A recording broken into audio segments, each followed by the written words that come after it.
Hi, I'm Mark Kelly, commander of STS-134, and you're watching NASA TV.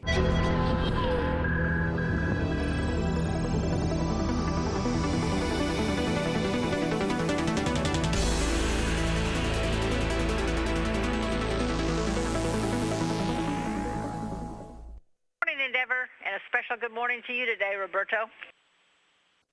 Good morning, Shannon. Thank you very much for playing the song, and thanks for being patient with me for finally get it. The song obviously was in Italian, and I was talking about a guy that is missing his wife, and in this case, I shall thank you very much for playing it, and obviously.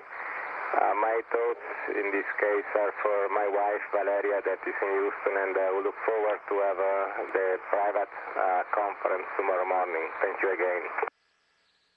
And you're very welcome. As you've heard now, the Endeavour crew now awake. That special song played for mission specialist and Italian Space Agency astronaut Roberto Vittori. The song Il Mio Pensiero was performed in his honor at the request of his family. The crew now, they prepare for the day, and as you heard Vittori mention, they are going to turn their focus to the spacewalk preparations. Today, Andrew Feustel and Mike Fink will be performing that EVA activity.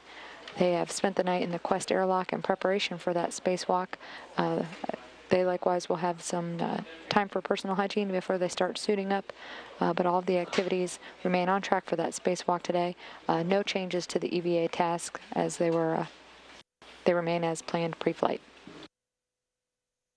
The crew members inside the Quest airlock preparing for the second EVA extravehicular activity. The two crew members heading out the door are being assisted by Greg Chamitoff, you see in the black shirt there, and Shuttle Commander Mark Kelly with all of their preparatory activities ahead of the spacewalk, which is scheduled to begin shortly after 1 o'clock in the morning Sunday Central Time.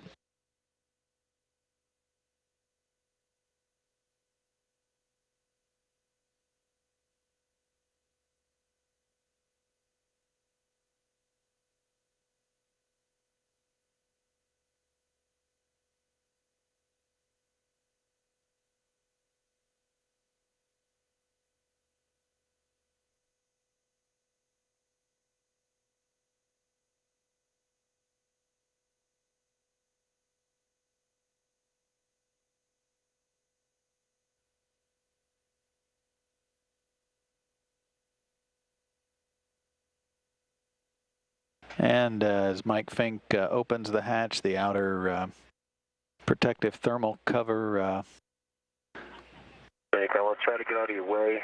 It'll come right up near your face. Which is basically velcroed to provide a thermal barrier between that small space in the hatch.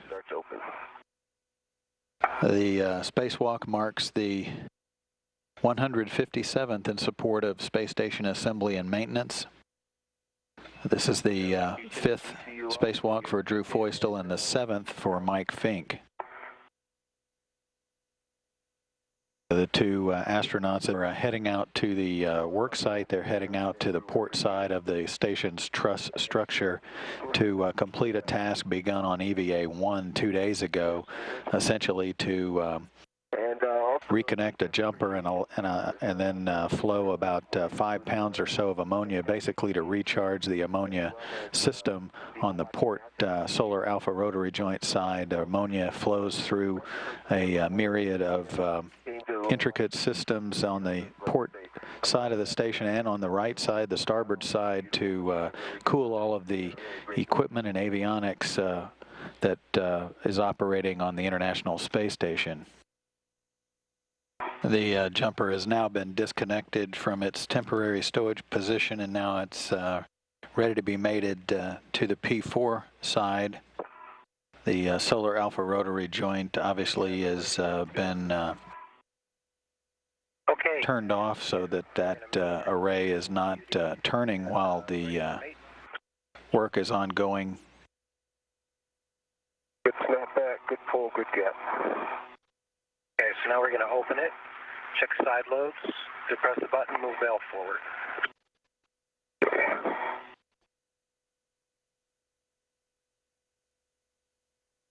Okay, valve is open, button pops up, aft white band visible.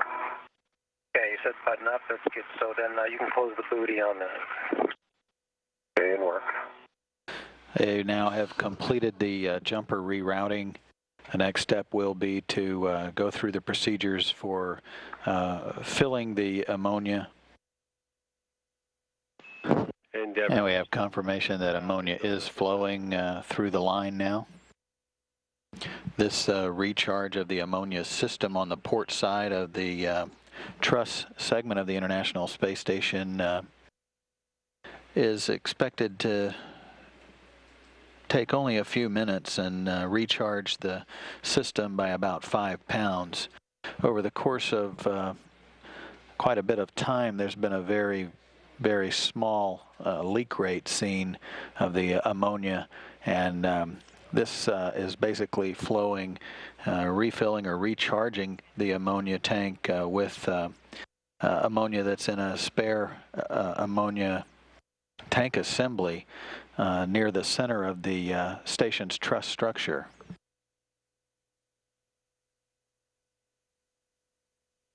Hey, Greg, four Sarge covers.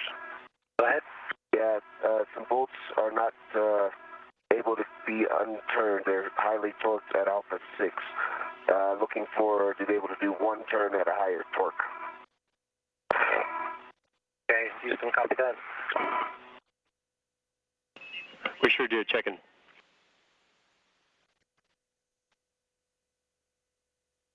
Endeavor Houston, preview. Go ahead. Yeah, to us, we were on crib sheet 16-14, block alpha, and it does say you can do PGT Bravo 7 for one turn only.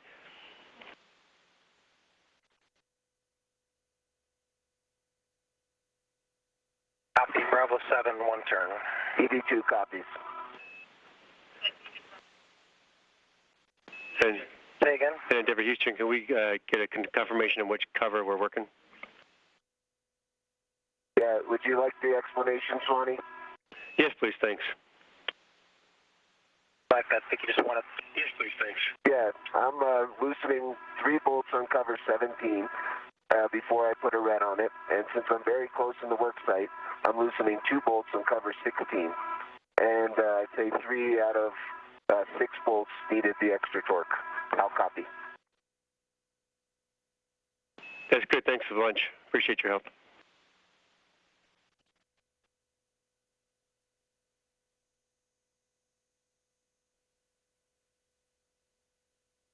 And Houston and Taz for cover 17. Go ahead. Because of the extra torque and everything, I've been doing a really good job counting turns. And at 9 turns, cover 17, bolt number 2, did not pop up. So I gave it one more turn, and on the 10th turn, I pulled it up, and it popped up and popped out. The good news is I caught it. I'm putting it in my trash bag. Good catch, Mike. It was a little bit of a surprise. Yep, Houston copies. Yeah, I'll say good catch. Wow. And copies. Bolt 16, bolts 3, or excuse me, cover 16, bolts 3 and 4 were loosened. 1 turn higher torque, 3 turns lower torque. Copy. Endeavor Houston, we're back with you. Thanks. We caught that last bit from Spanky about 16. Yeah, but wait to hear about 17. Yeah, yet. Okay, Mike, you got a report for him. Go ahead. Okay. Swanee, are you copying? We're ready. Okay. Bolt 17, or excuse me, cover 17, 3 bolts came undone. I have all 3 bolts with me. When they came undone, I did not see the locking washer on the back of them, or when they came undone, the locking washer that makes them captive did not float out with the rest of them. I looked very carefully during the process. You'll see it in the WDS. How copy so far? Copy. 3 of the 4 are off the cover, and you didn't see the washers at all. The one, let me explain a little bit further to help with the process. I had last we left the program, you knew we were missing 2 bolts, and I turned over the cover for an inspection, and the 3rd bolt popped off when I pushed it in to check the spring. When I had it over upside down, I did not see its locking washer. So I think I have a visual confirmation that we were missing at least 1 locking washer. Okay. I'll copy. Houston copies that, and you could verify that on the 1 bolt left, there is a washer still on that one. Yes, that is verified. And I think that's the reason why I have 1 bolt left. Copy. Houston.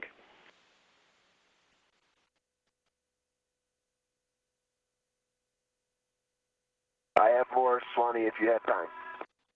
And we're ready. Okay, Taz had some good questions during the LOS.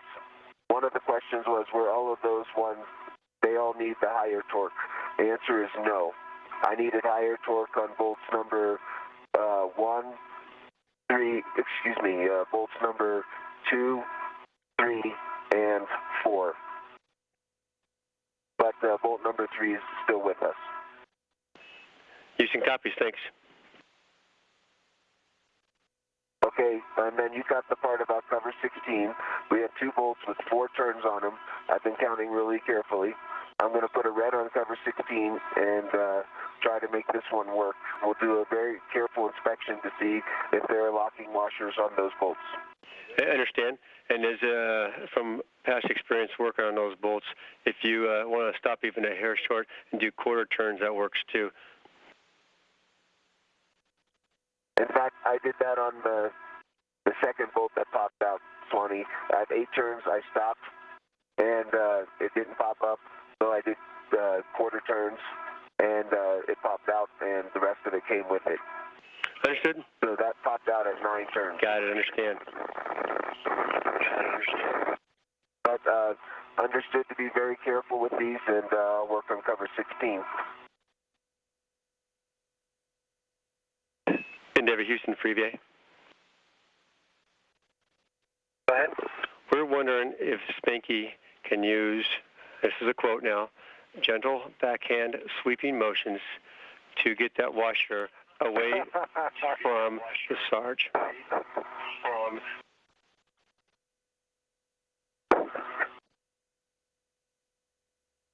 Thank you. You'll be a Hubble EVA guy yet. Bonnie and Greg got copied, and I will try to use a tip pin and coax it out. I do want to be very careful to keep it away from the Sarge mechanism. And Houston occurs with that. Thanks. And the conversation that you're hearing is related to a washer that was supposed to be captive on one of the covers that Mike Fink has released from the port Solar Alpha rotary joint. So the discussion is for him to try to gently capture that washer. Mike Fink went off to begin the efforts to remove covers to support the lubrication using some brake coat grease on the port Solar Alpha rotary joint, and in the process of that effort, removing those covers, some of the bolts that secure those covers came free, and that's what the teams on the ground and the mission evaluation room are discussing at this point. Those washers on those covers may become flimsy or lose some of their integrity due to the cycles of removing and replacing those covers. So the discussion is ongoing as to just how much of the lubrication effort will be performed during this spacewalk.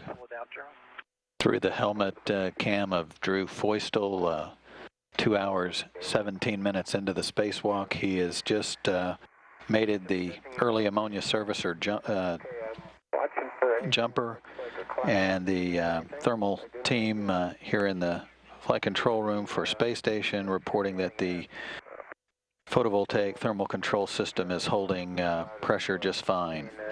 This is only venting that little short line, so... Right. Just looking for anything. Yeah. Mike? You saw it? Yeah. Did you see my gentle sweeping motion? Yeah. Okay, that was for the lock washer. I did get the bolt.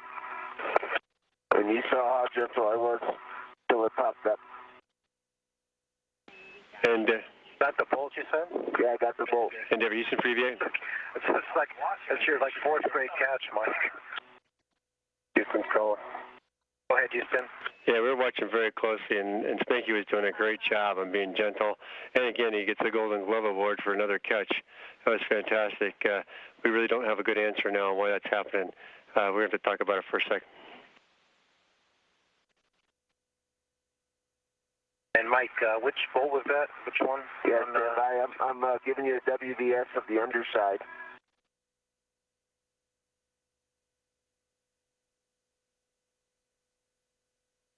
And it looks like the washers that are holding them are in an oval shape. I don't know if that's their normal shape. One appears to be more round than the other.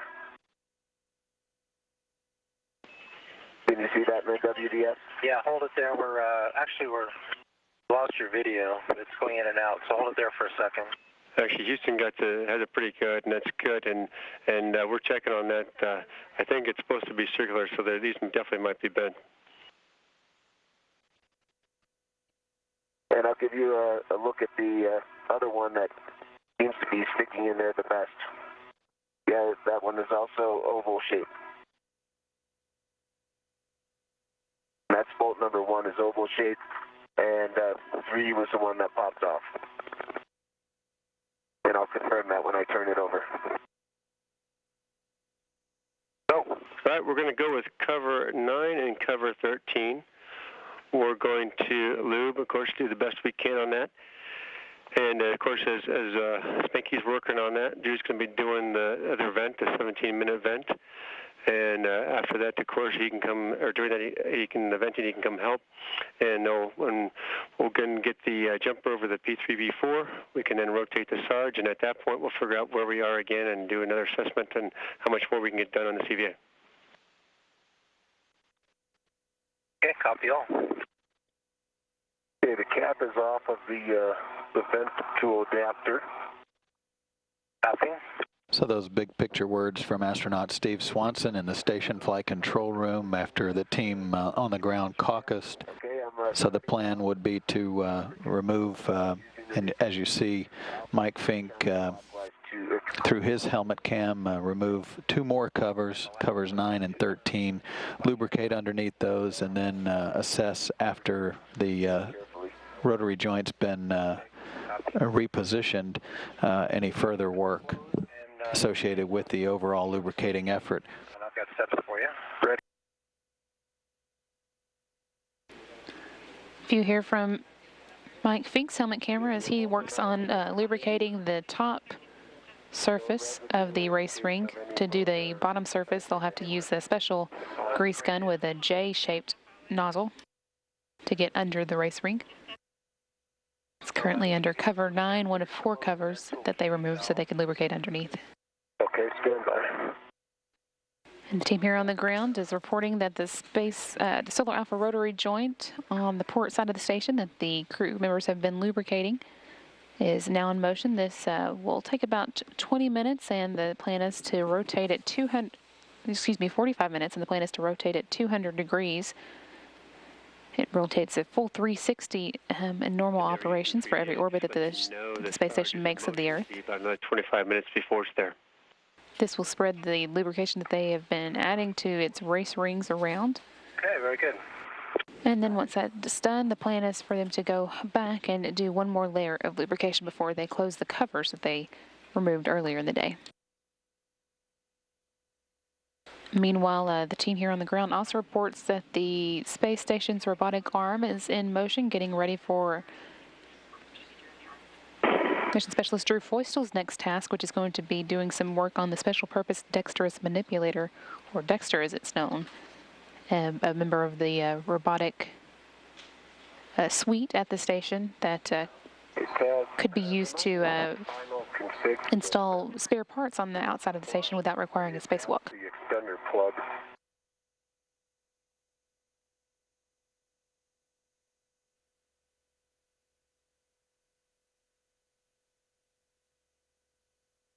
Box, I think what I'm going to need is actually about 30 centimeters nadir.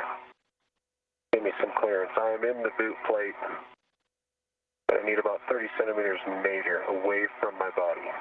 Okay, 30 centimeters nadir, and give me a couple seconds. And are you touching the arm now? Negative. 30 centimeters nadir. Call you when I'm ready. All right. View from Mission Specialist Drew Foistel's helmet camera looking inside the latching end effector of the Special Purpose Dexterous Manipulator, basically the hand of that robot, operating the space station's robotic arm, which is holding Dexter within Foistel's reach, is pilot Greg Johnson and flight engineer Katie Coleman. And okay, I've got a RET on the CLA cover. The MLI will remain in the bag. You hear of Drew Foistel and the Special Purpose Dexterous Manipulator arm that he's getting ready to work on.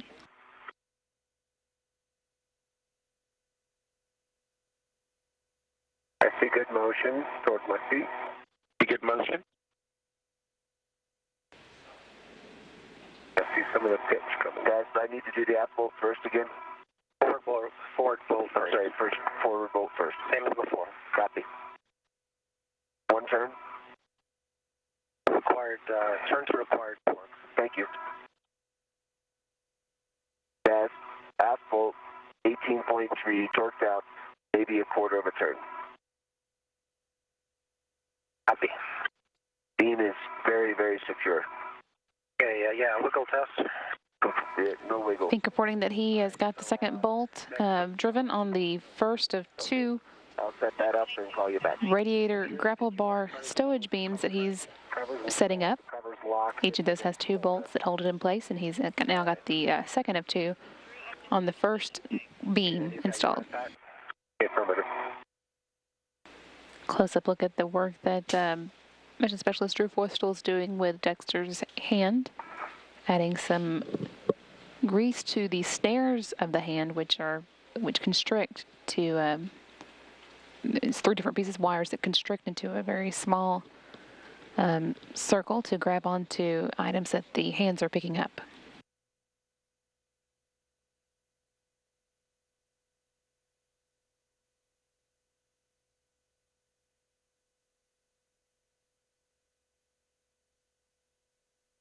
Good view here of how the snares look when they are fully constricted. You can see the small triangle they make in the center, which will close around items they're trying to pick up.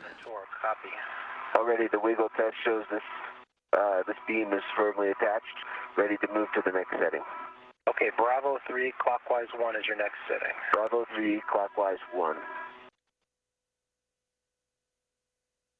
Discussions about exactly how much of the tasks are going to be able to get to today. Again, we're about 6 hours and 8 minutes into today's spacewalk, and the crew thinks they'll be able to go to the 7 hours 15 minutes or 7 hours and 30 minutes mark.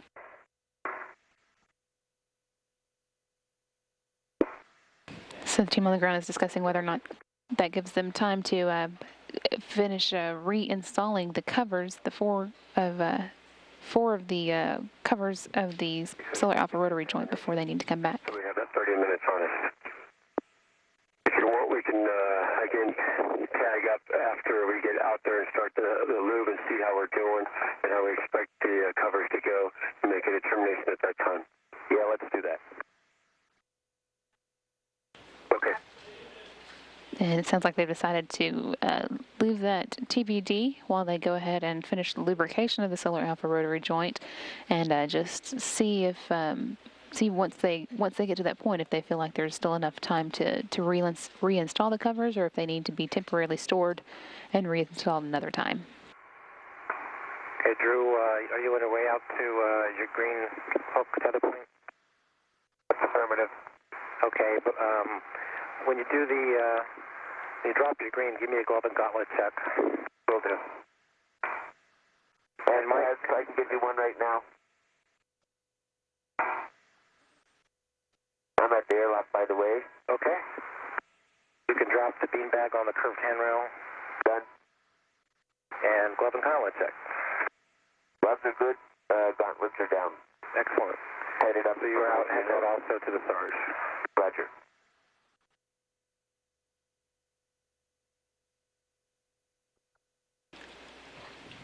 Meanwhile, the team here on the ground reports that the robotic arm controllers are moving in to have the special purpose dexterous manipulator grappled back onto the station's destiny laboratory.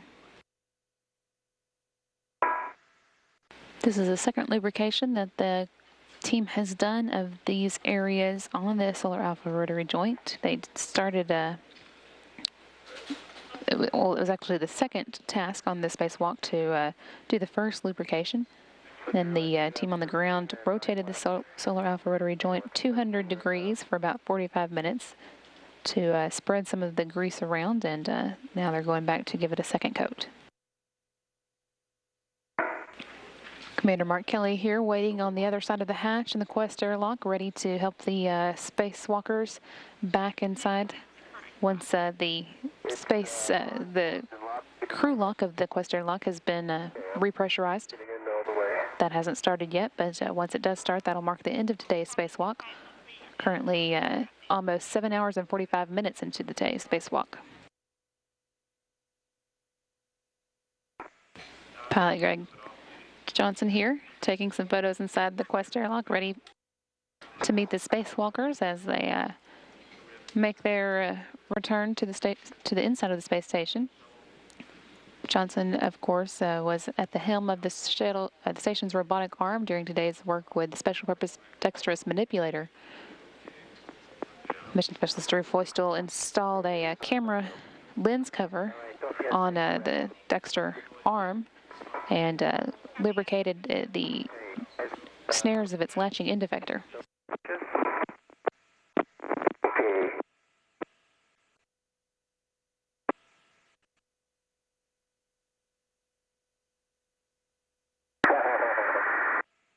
With repressurization of the Quest airlock now started, the second spacewalk of the STS-134 mission is now officially complete. Lasted a total of 8 hours and 7 minutes, making it the 6th longest spacewalk in history. The crew went out the door at 1:05 a.m. Central Time and just wrapped that up at 9:12 a.m. Central. It was the 116th spacewalk conducted from space station airlocks and the 157th spacewalk for International Space Station Assembly and Maintenance. The 8 hours and 7 minutes added to that total brings them up to 988 hours and 19 minutes spent on ISS Assembly and Maintenance, hey Mark, and a total of 14 hours and 20 minutes just for STS-134. For Mission Specialist Drew Feustel, with his 5 spacewalks, including 2 now at the space station, 35 hours and 24 minutes of spacewalking time for him. That puts him at 30th on the list of astronauts' time spent spacewalking. Fink is just behind him at 32nd on the list with his 34 hours and 19 minutes over 7 spacewalks, the first of which that was in a U.S. spacesuit was today, of course. And today's spacewalk was the 246th spacewalk by U.S. astronauts.